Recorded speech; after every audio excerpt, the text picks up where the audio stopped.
Балам жақсы болсын десеңіз. Әйгерім Тұрақұлова. Алғы сөз. Бала тәрбиесі өзінің ісін, қалаған ғұмырын жалғастыратын салауатты, салиқалы, саналы ұрпақ тәрбиелейтін мектептің алғашқы әліппесі десек, әке мен шешенің бауыр етіп балаларына жібі түзу, оңды тәрбие беруі келешек қоғам тәрбиесіне қосқан үлесі мен адамзаттың ертеңіне жасаған ең үлкен жақсылығы болмақ. Қай заманда, қай қоғамда болмасын, адамзат алдында тұратын ұлы міндеттердің бірі тәлім тәрбиенің негізгі мақсаты қайсар рухты, жаны жайсаң, дені сау, ұлттық сана сезімі мен рухани ойлау деңгейі жоғары, мәдениетті, парасат пайымы мол, еңбек сүйгіш, өз ісіне мығым, игі қасиеттерді өз бойына сіңіре білген ізгі ұрпақ тәрбиелеу. Ізгілікті көксеген тәрбие болашақ ұрпақты ізгілік бесігіне бөлейтін руханият дәуіріне жасалған жаңа қадам болып табылады. Адамдардың мінез-құлқы, іс-әрекеті, қарым-қатынасы, көзқарасы оның алған тәлім тәрбиесімен сипатталатынын ескерсек, әрбір баланың моральдық дамуы үшін қамқорлық жасау бүгінгі күннің басты міндеті, сондай-ақ алдағы күннің талабы. Бұл орайда жауапкершілікті тек қана педагог арқаламайды, ата-ананың да күнделікті көңіл бөлуі талап етіледі. Себебі педагогпен қатар ата-ананың тәрбиесі, іс-қимылы, мінез-құлқы, үлкендермен және өзге балалармен қарым-қатынасы өз артынан ерген ұл-қызы үшін үлгі болумен қатар ата-ананың жақсылыққа қарай бастаған ықпалы бала бойына әсерімен енеді. Ата-ананың ықпалы неғұрлым белсенді болып, баланың сезімдерін оята білсе, соғұрлым баланың да ерік-жігерімен қатар санасы да еркін дамиды. Баланың рухани адамгершілік тұрғысынан дамуы бала бақша, мектеп қабырғасы мен мұғалім, сонымен қатар отбасы мүшелерімен қарым-қатынастың тамыры тереңдеген сайын ойдағыдай жүзеге асады. Мысалы, балаңызбен өзара орнатқан сыпайы ізгі қарым-қатынастар арқылы оның адамгершілік сезімдері нығая түседі. Пенде баласын қадір тұту және сыйлата білу нәтижесінде мейірімділіктің негізі қаланады. Еңбекке баулу нәтижесінде еңбек сүйгіштік, өзгелердің еңбегіне құрметпен қарау, еңбекпен қана арыстың молая түсетінін білу, жұмыла көтергенде жүкті жеңіл ететінін, ұйымшылдық, жауапкершілік, қайырымдылық сияқты қасиеттері уақыт өткен сайын беки түседі. Баланың өмірге деген ынта-жігері мен көзқарасы үлкендер арқылы қалыптасатынын ойға алсақ, баланы рухани адамгершілікке, еңбекке баулу, күнделікті өмірде ата-ананың қолдан келетін істі ұйымдастыру үрдісінде, ойын және оқу ісінде жоспарлы түрде іске асады.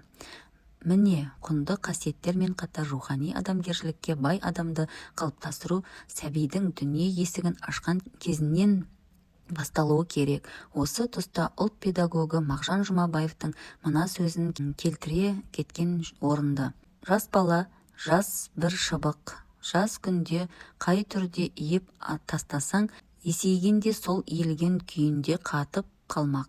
Теріс иіліп қалған шыбықты артынан түзеймін десең, сындырып аласың. Баланы бастан деген сөздің мәнісі осы.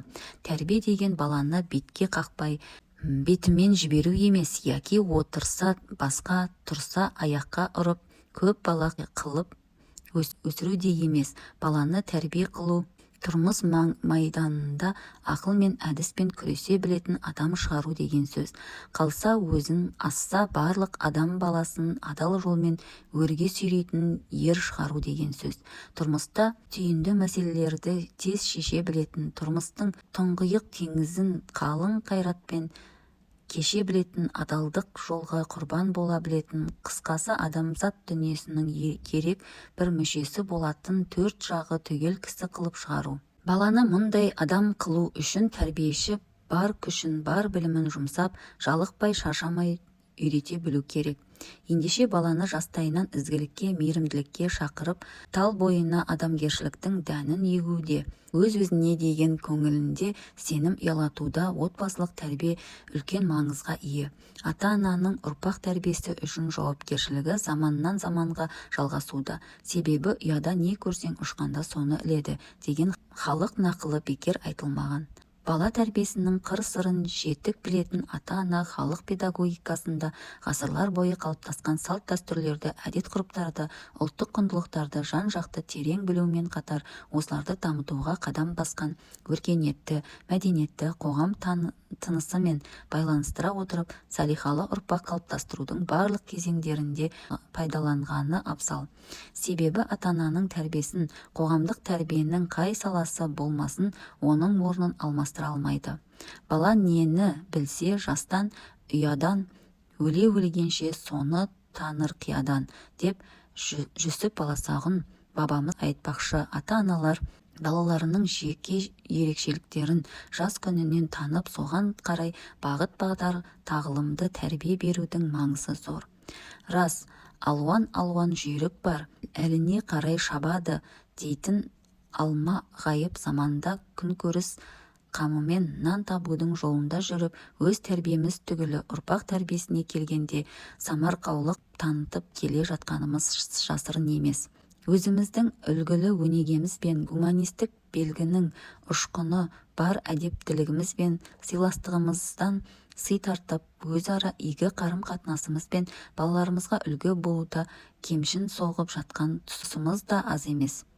Күнделікті өмірде бірін-бірі қойша бауыздап, алдап сулаған, біреудің нанын тартып жеп, ырғап-жырғап өмір сүріп жүрген пенделерді көріп, жағамызды ұстап шошынып қарайтын болдық.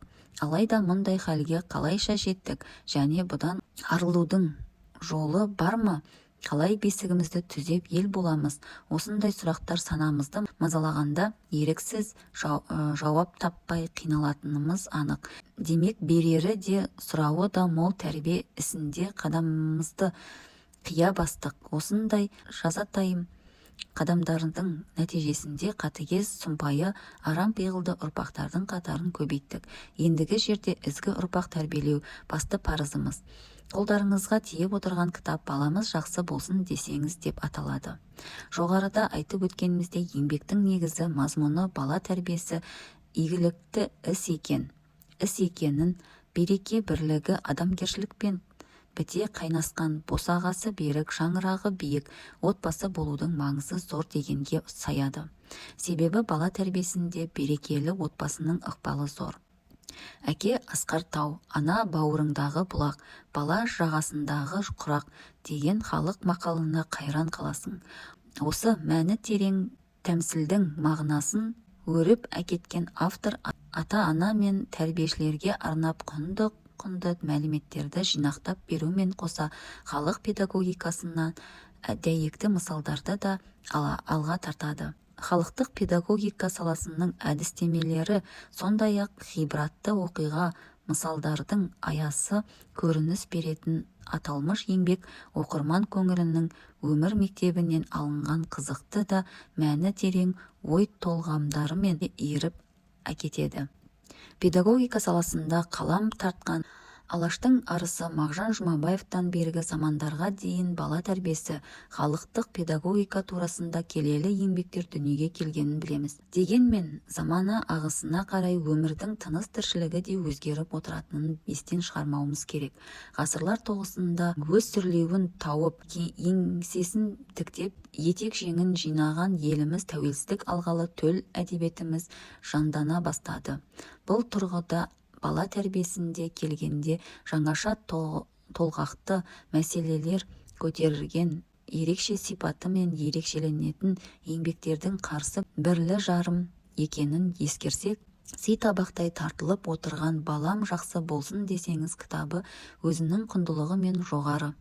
Бала тәрбиесін күнделікті отбасы шеңберінде қолға ала отырып, жан-жақты қарастырған, бала бойына жақсы қылықтар мен ізгі әдеттерді сіңіруді әртүрлі амал тәсілмен үйрететін бірден бір таптырмас құрал ретінде бұл еңбек қазіргі таңда үлкен маңызға ие боларлық жағдайы бар десек қателеспеген болармыз.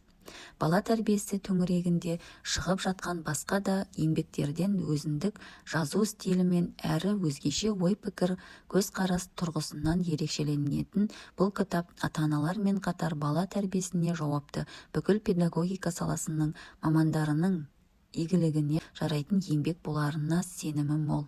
Бала тәрбиесі қашанда өзектілігімен танылғандықтан бүгінгі таңда ұрпақ тәрбиелеу ісінде қаны жерге тамбай тұрған педагогикалық мәселелерді майшаммен қарап оңды және қоңды ақыл-кеңестерді тізбелеп беру, тағылымды тәрбиенің таразысын тең ұстауда тұшымды пікірлер айтып, тәрбие саласында тамшыдай болса да үлес қосу аталған кітаптың басты мұраты. Жалпы адамзат баласы қашанда ержеткен ұлының ізет, қызының қылықты, ибалы болып өскенін қалайды. Олай болса тәрбие тал бесіктен дейтін халық қағидасын естен шығармайық. Салихалы ұл-қыз тәрбиелеуді ерік-жігерімізді аямағанымыз жөн. Аңдатпа.